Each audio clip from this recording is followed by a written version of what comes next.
Okay, the topic of today's session is discussing the roots of the challenges that and the struggles that a Yeshiva Bachur faces in today's generation.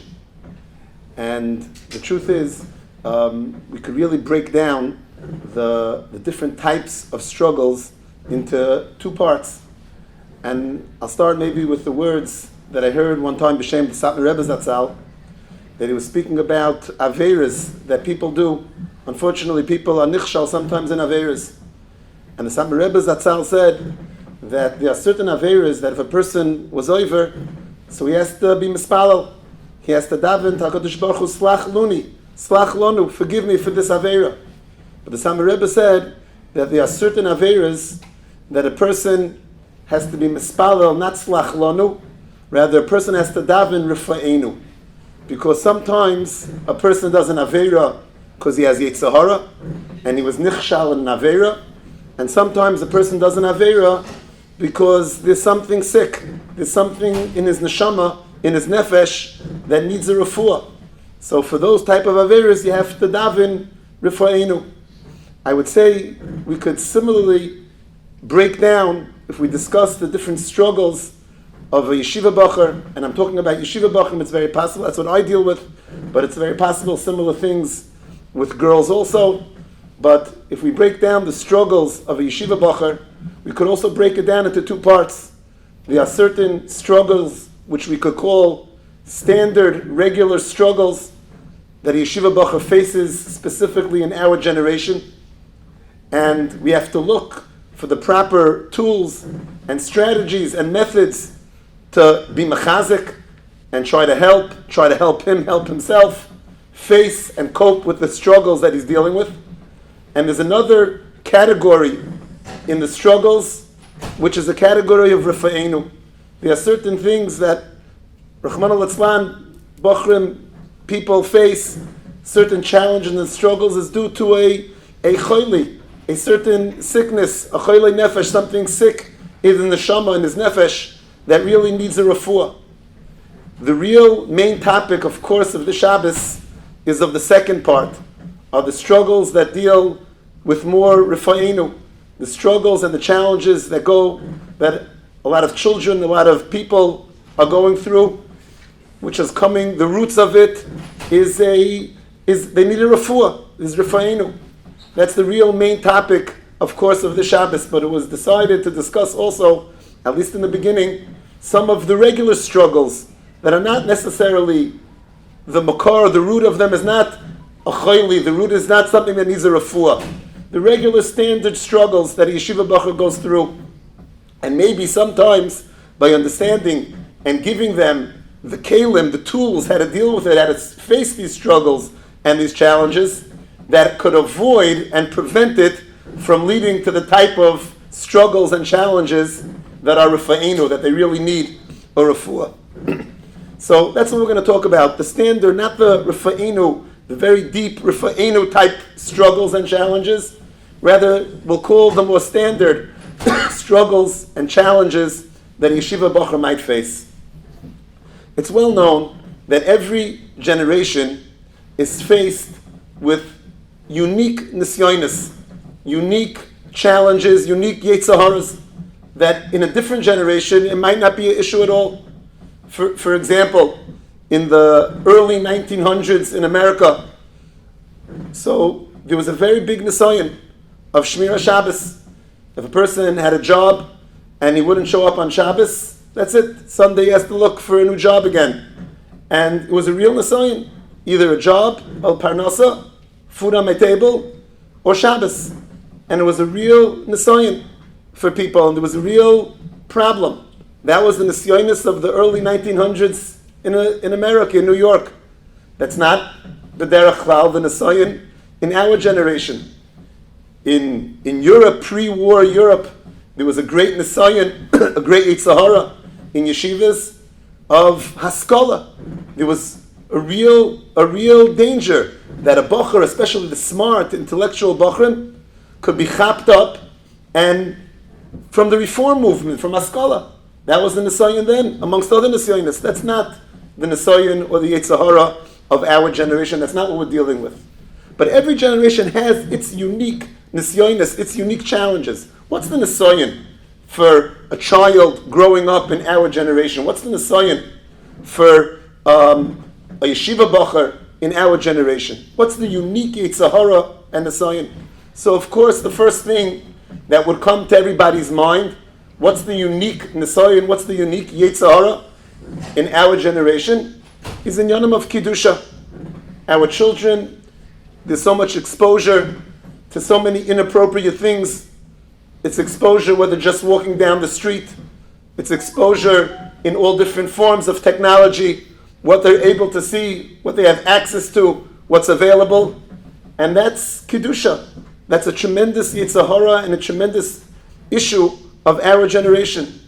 The hallmark, a great hallmark of Klal Yisrael was always the Kiddusha, and those walls of Kiddusha are crumbling in front of our eyes.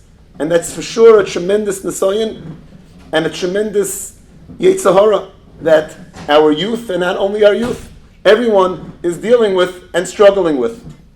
But if HaKadosh Baruch Hu gave that as the nisayon of our dar, this nisayon of the dar before Emetz Hashem, it's called Ikfas of the Mashiach. Rabbi Seinu, the Gedolei Yisrael, already revealed years ago that we're living in Ikfas of the Mashiach. If HaKadosh Baruch Hu gave such a strong nisayon, such a difficulty, such a Yitzhahara that so many people are struggling with and dealing with, and it's stirring and bothering so many people, there has to be a way, has to be some tools how to deal with it. What are those tools? And we all know saying no, forbidding it, and not allowing it, that doesn't work in the generation that we're living in. So what are we supposed to do? Mayasa haben v'lo yachta, like it says in the Gemara. What are we supposed to do facing the tremendous amount of availability and of all the pirza in the walls of Kedusha that we're facing, that Klal Yisrael is facing? What could be the tools to deal with this? So I want to say a few ideas that I noticed from my experience dealing with Bachurim, and I think it's a very, very important thing. There's an interesting thing. I'll start like this. There's a very interesting thing. I saw once in one of the Sfarim that brought down Divrei Torah of the Vilna Gaon, that he also, even though he lived over 200 years ago, but he also spoke about that in the last dar, before Mashiach comes, there'll be specific Yetzirah, like every generation has, and there'll be a Yetzirah of the last dar, before Mashiach comes, the dar of Ikfas the Mashiach. And what did the Gra say? What did the Vilna Gaon say? What is that Yetzirah? You'll be surprised. He didn't say Kedusha. He didn't say technology. He didn't say seeing and being involved in inappropriate things. He said something else. The Gra said that the main Nisayon and Yetzirah of the generation before Mashiach comes is Yetzirah of Dvarim B'Telim. Dvarim B'Telim, and in one place he also says, together with Lashon Hara. Dvarim B'Telim means Dvarim B'Telim, just being involved in nothingness. Instead of learning Bittul Torah, not learning, which is important, significant things, being involved in nothingness, Dvarim B'Telim. And also he says in one place, says Lashon Hara. Now, Dvarim B'Telim, Bittul Torah is a very important thing. Lashon Hara, of course, is a terrible thing. But how could the Gra, if he's speaking about the nisyonis, the challenges of the last dar before Mashiach, how could he leave out the most obvious thing that all people are dealing with right here in front of our eyes, the inyanim of Kiddusha? How could the Gra leave that out? So I want to explain something very deep. The Gemara says that, I'm going to talk about Lashon Hara for a second. The Gemara says that Lashon Hara is a unique Aveira. It's different than other Aveiras. Normal Aveiras that a person does, it's because he has Hana from it. He enjoys it. Whatever it might be, all Aveiras involve some type of enjoyment. The Gemara says on Lashon Hara, there's no enjoyment. Ma Hana lebal haloshen. What Hana does the Baal haloshen have? There's no Hana. The Gemara compares it just like the Nachash, a snake, has no Hana from its food. It eats offer, it eats dirt. So also Ma Hana lebal haloshen. He has no Hana. There's no enjoyment from saying Lashon Hara. So if there's no enjoyment, so why do people say Lashon Hara? What's the big thing? And Lashon Hara is a major problem, especially in the generation that we're living with. Especially with all the social media, Lashon Hara has taken a turn for the worse over the last 10 years. Why do people say Lashon Hara? And sometimes people do feel good about the Lashon Hara that they say. But the Gemara says there's no hana in Lashon Hara. People don't enjoy it. The answer is as follows. And here's the point. HaKadosh Baruch Hu created every single person with a need. He has an emotional need, a tzoyrech nafshi, a need to feel good about himself, to feel successful. A person has a need, a thirst, to feel good about himself, to feel successful, to feel matzliach. And it's very good that Hashem gave that to us, because that's what really motivates us to succeed. That motivates us to do something. We don't want to feel a failure. We don't want to feel a loser. We want to feel matzliach. We want to feel successful. So we all have that need, a thirst. A person is created by nature that he has a thirst. I want to feel good. I want to feel good. I want to feel successful. Let's say you have a person that, for whatever reason, he doesn't feel it. He doesn't feel any success in what he's doing. He doesn't feel hatzlacha. He doesn't feel good about what he's doing. So he has this thirst. He has this need. I must feel successful. And it's not coming to any fulfillment. He's not filling it up. So what does he do? Such a person is in danger of turning to Lashon Hara. Why? Lashon Hara is an artificial way of feeling good about yourself. I couldn't find anything that I'm doing to feel good about, so I'll look around by everybody else. I'll see his problem. I'll see his problem. I'll see his problem. I'll see her problem. I'll emphasize it in my mind. Not only that, I'll talk about it to other people, and I'll see their problem as if ki'ilu I don't have it, and by that, to fill that need of feeling okay about yourself. That's the danger of Lashon Hara. An empty person needs to say Lashon Hara. Someone who's full, and he feels good about himself, he feels great, he has no need not only to speak the words of Lashon Hara, he has no need to see everyone else's problems. Why do I see all these other problems in everybody else? And then, more than that, the need to share it with other people also. Why is that? That's because one who's empty inside needs to find this artificial way of filling himself up also. That's what the Vilna Gaon really meant, maybe, in the depth, that the Yetzer Hara of our generation is Yetzer Hara. He brought in, one of the things he brought in was Lashon Hara. It's not just the saying of Lashon Hara, that's terrible. But the Yetzer Hara of our generation, the Nisayon of our generation, is the feeling of detachment, the feeling of emptiness, the lack of fulfillment that we get from our Yiddishkeit. There could be many, many people that are doing the motions very well. They could be davening, they could be learning. I'm talking about those that are in Yeshiva, davening and learning. But they're disconnected. They're not feeling it. They're doing the chitzonius. Externally, they're doing the motions, but the pnimius is running on empty. And when the pnimius is running on empty, we're in a problem, because they're going to search and look for something else to fill that need of feeling okay about themselves.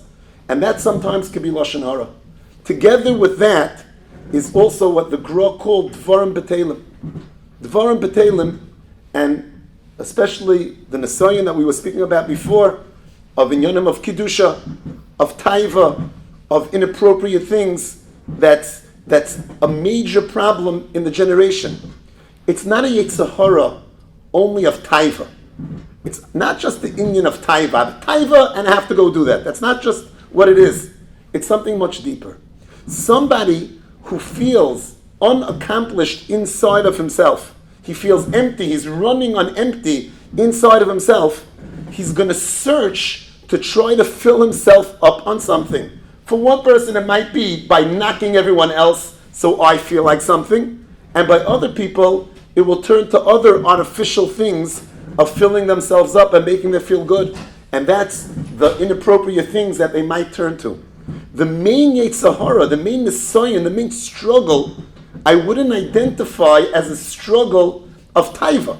That's maybe what brings them there, but that's not the main thing. The main thing is the running on empty.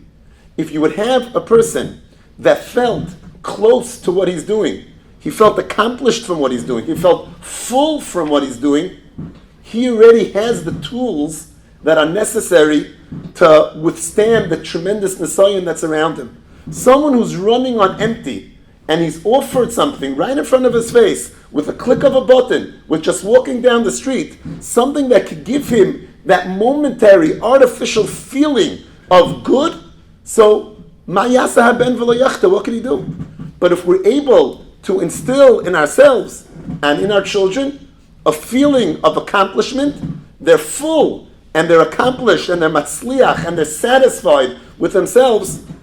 It's still not easy. There's still things going on around them. But they already have the tools. They have the kelim to be mismoided, to deal with it. They have the kelim. They're full. They don't have that thirst of just filling themselves up on nothing. Whether it's dvar b'kelim, the ikar problem of all the taiva around us is a dvar b'kelim problem. Filling yourself up on nothing instead of being full on what a person really needs to be full of, his Yiddishkeit, his Torah and his mitzvahs, his davening, that really has the potential of filling us up and giving us the ability to fight against this nisayon and stand up to this nisayon and this Yetzer Hara.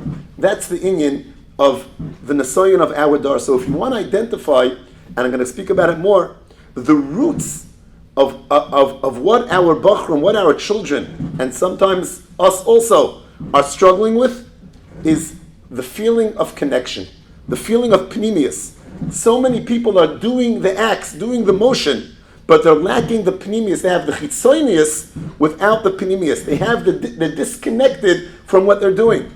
And because of that, they have no tools to deal with everything that's going on. So what's unique about this generation, I think, is this disconnect. And I see it so many times by Bachurim. You could have a Bachur. I'm talking about Bachur about doing the right thing.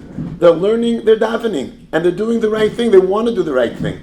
But they're disconnected very often. It's an interesting thing. I remember when I was a Bachur in Yeshiva 35 years ago, so there were different kinds of Bachurim. There were some Bachurim that were really great Bachurim. They learned good, they davened properly, they did good things. And that's all they did. They wouldn't be caught ever going to a movie and things like that. And you had the boys who weren't so good, and they would go do things that are inappropriate. It was two classes. And there's something that I've seen over the years, not just me. You could have a Bachur that sits and learns 3 starim a day. 3 starim a day, he learns, and he's serious about his learning. And he learns well, and he even comes to davening.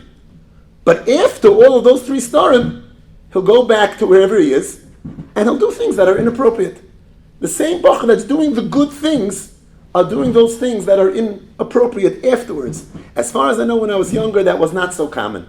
The ones who were doing, and I mean, everyone always had things that they had to deal with, but that would be kilo, my shita. That's the way of my life. I learn 3 starim a day, and I do what I want at night, or ben azmanim, or other times. I do what I want then also, and two things could coexist.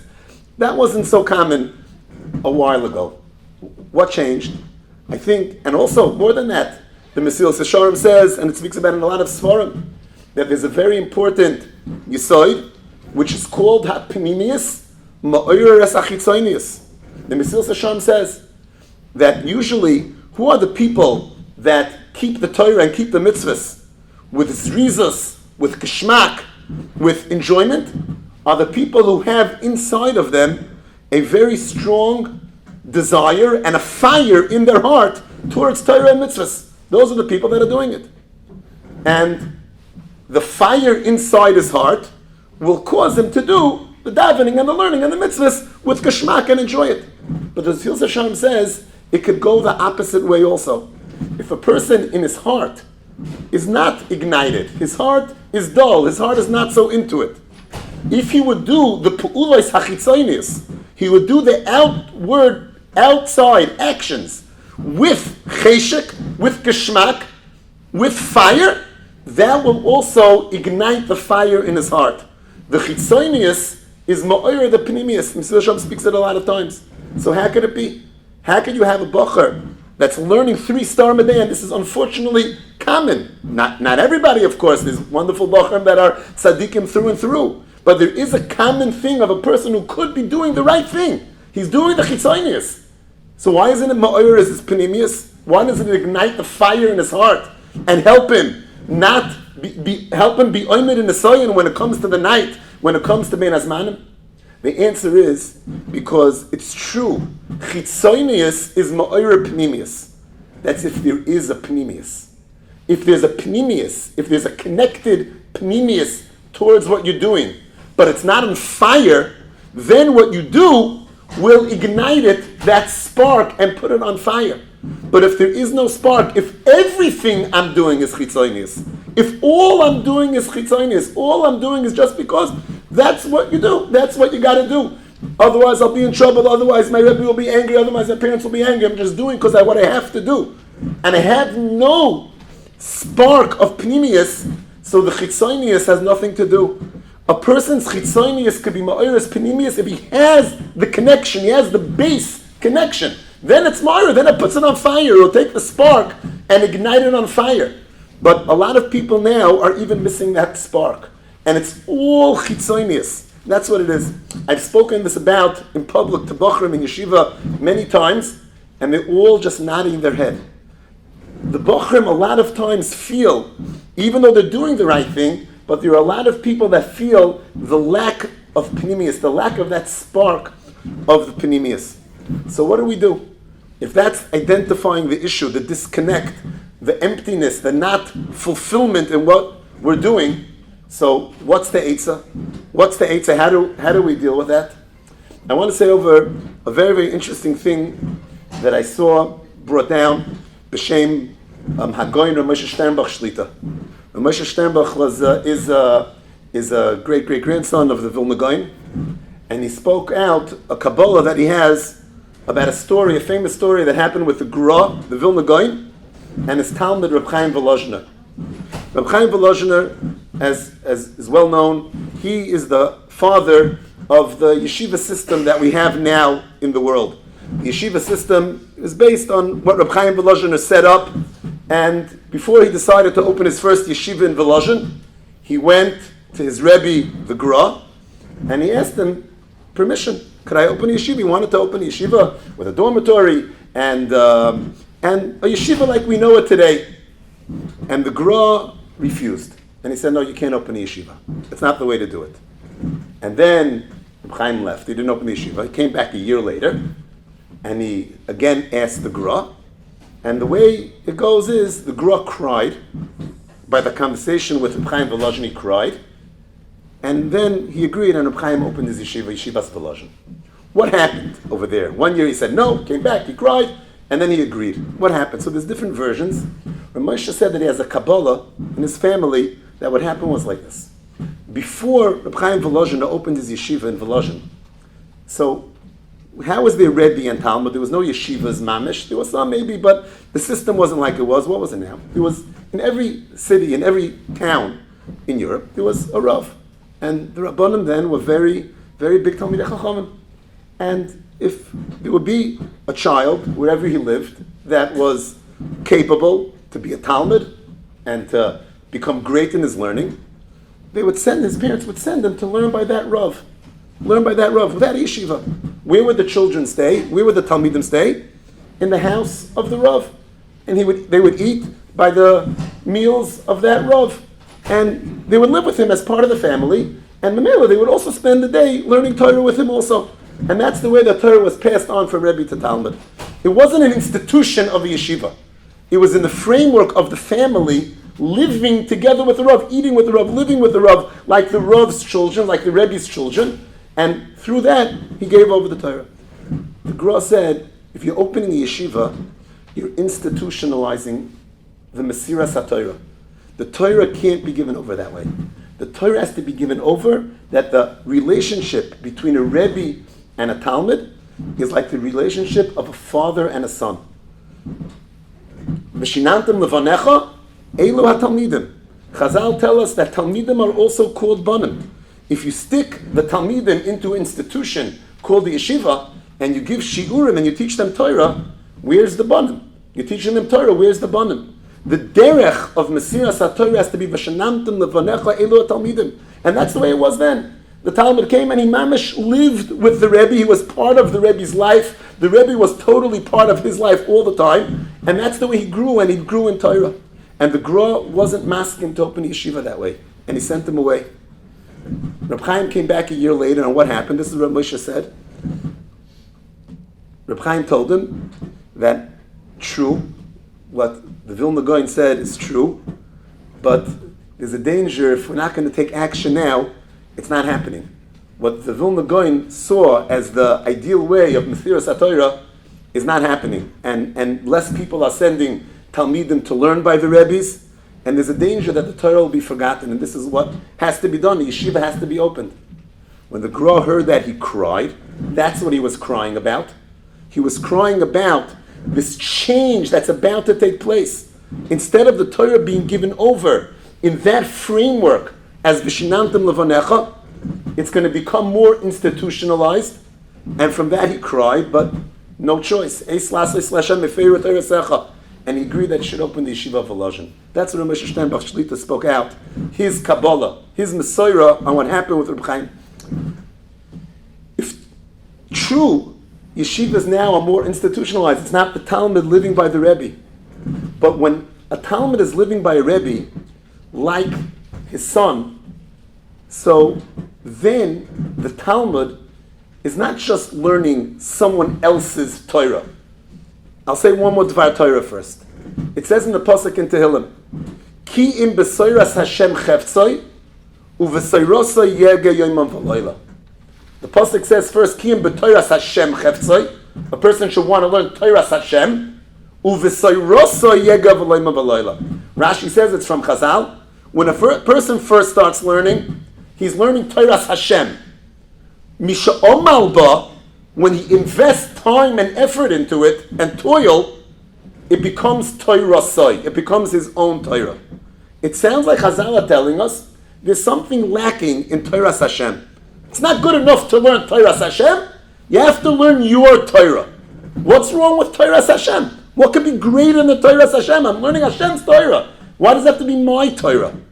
The teretz is because if it's Torah Hashem, it's not you. In order for a person to connect and have the Torah fill his pnimius, fill himself of success, fill himself with feeling accomplished for himself, the person has to be Torah-soy. A person feels success from his own things. He doesn't feel the success from other people's things. If all he's learning is Torah Hashem, it's a beautiful thing, but it's not mine. What does that have to do with me? I'm getting a mitzvah, I'm getting schar, very nice. But it's not going to fill my need, my thirst of filling myself with my own success. And that's why it has to be Kiyim B'Soiras Hashem Chefzu B'Soirosa Yel Gemay B'Loila. It has to be your Torah.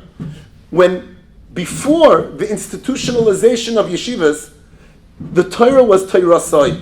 It was my life. I'm living with this Rebbe. I'm eating by his table. He's taking care of me like his children. And I'm learning with him. This is Chayenu. This is my Rebbe's life. This is my life. It's all about me. It's not just Torah Hashem. It's me.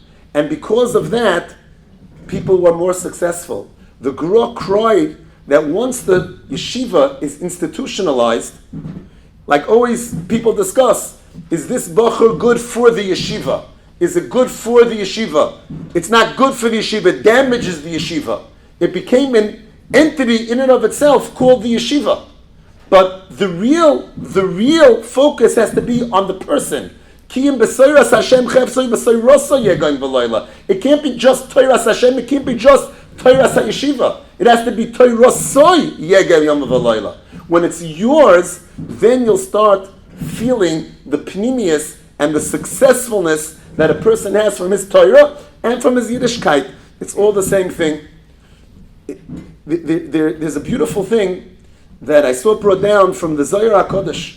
The Zohar says that when Avram Avinu wanted to bury his wife Sarah, so he decided to bury her in Maras HaMachpelah. The Zohar says, why did he choose Maras HaMachpelah? Because he saw a light coming out of Maras HaMachpelah. He saw a light. And he realized this is a place that's Roy for Kfur Asara. He saw that light. And the Zohar asked a very interesting question.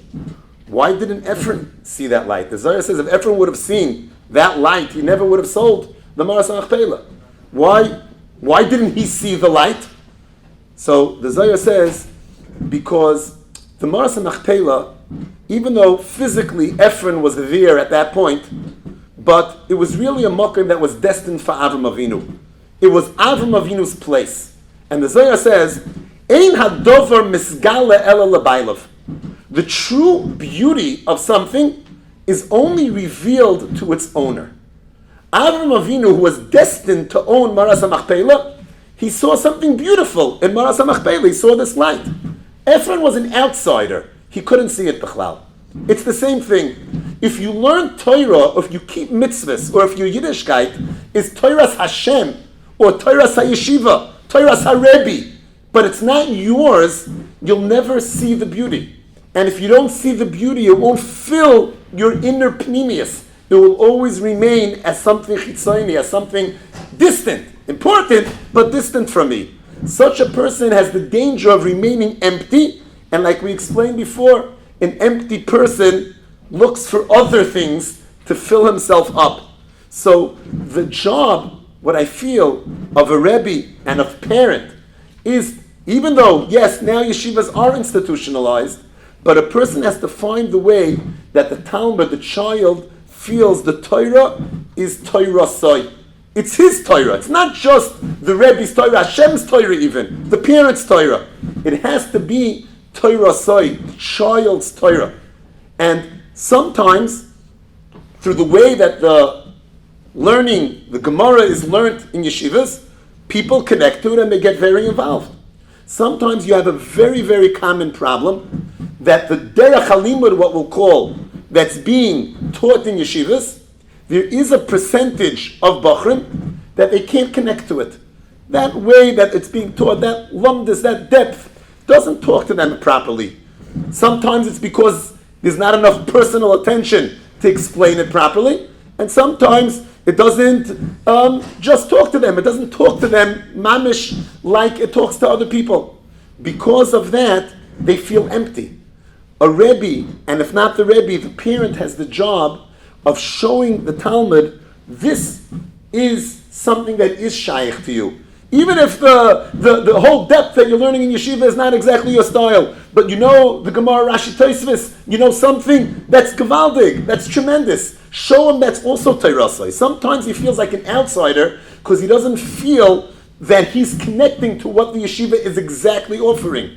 We have the job as a Rebbe and parents, if the Rebbe is not doing the job, to help show the child how he can connect and make it Teirasai. And it's not just with the learning. It's with all different parts of Yiddishkeit. Whether it's Shabbos, whether it's davening, whether Yom Tovim, other mitzvahs. Torah. It's our Torah. It's the child's Torah. And that's able to give him the kelim of fighting and dealing with all of the Yetzer around him. I want to mention another point that as parents, we're all able to do. What a child sees in the home that he's growing up, what is really, really important to our family? What's our family? Peel's a part of the family. What's really, really important to our family? He knows, yeah, his parents, for sure, Baruch Hashem, mitzvahs, keep all the mitzvahs. But what's really important? Sometimes you can have a family that we're planning a vacation, we're planning a trip, and we're talking about it for weeks and months before, and making all the plans, all the money that's being spent and everything, and plans and talking about it, and it's great. I'm not saying there's anything wrong with that. But obviously, if we're spending so much time talking about that, that's important to our family. If we would talk about things in Yiddishkeit that way also, not just, I bought the matzah and I bought the matzah in this place, I went to bake it, I went to watch the baking, I went to observe it, and you see that the children see that you invest time, interest, money, talking about it. This is important. This is a major topic of our family. An esrig. I'm talking about even before the learning. An esrig. An esrig. You bought an esrig, whatever, the shul gave esrig, I took it, I didn't look at it, and I use it. If a person is involved in this esrig, where did you go to get it? I went to this place, I didn't like it exactly, I brought it to a rope to check it. He said I could get more mahudr, and it's a whole topic. I spent extra money, I was going to spend this amount, I saw this beautiful one, I decided to spend even more. If that's the talk in the home, so the child identifies himself, oh, this is important. This is not just Torah Hashem, I have to be yotze my mitzvah, and I'll do it, I have to be yotze my learning, I'll go do it. This is ours. This is our project. This is my father's project. This is my mother's project. This is ours. This is our family's thing. That's not just Torah Hashem. That's Torah Soy. That's Torah Seinu. Such a person is able to connect to this way in a way of pnimius, in a way of depth, a way of filling himself up, of feeling successful and good about himself. So I think if we want to identify the root of the tremendous nisyonis that our youth and our adults are also faced with, the tremendous nisyonis, the root of the issue is not just taiva. The root of the issue is disconnect, is emptiness. If a person will feel connected and full and satisfied and matzliach with what he's doing in his Yiddishkeit, he right away has the tools of dealing with the tremendous nisyonis that he's bombarded with all the time. He has to feel that pnimius Torah soy, his own Torah eina dover misgala ela labaylav. And that is the job of a Rebbe. In lieu of the Rebbe, a parent has to see to it. Whether it's in the learning itself, whether it's in the Yiddishkeit itself, in the whole picture of Yiddishkeit, this is ours. Once it's ours, it becomes part of the pnimius, eina dover nesgala ela labaylav, and that gives the tools to deal with the struggles and challenges of our day. Shukayach.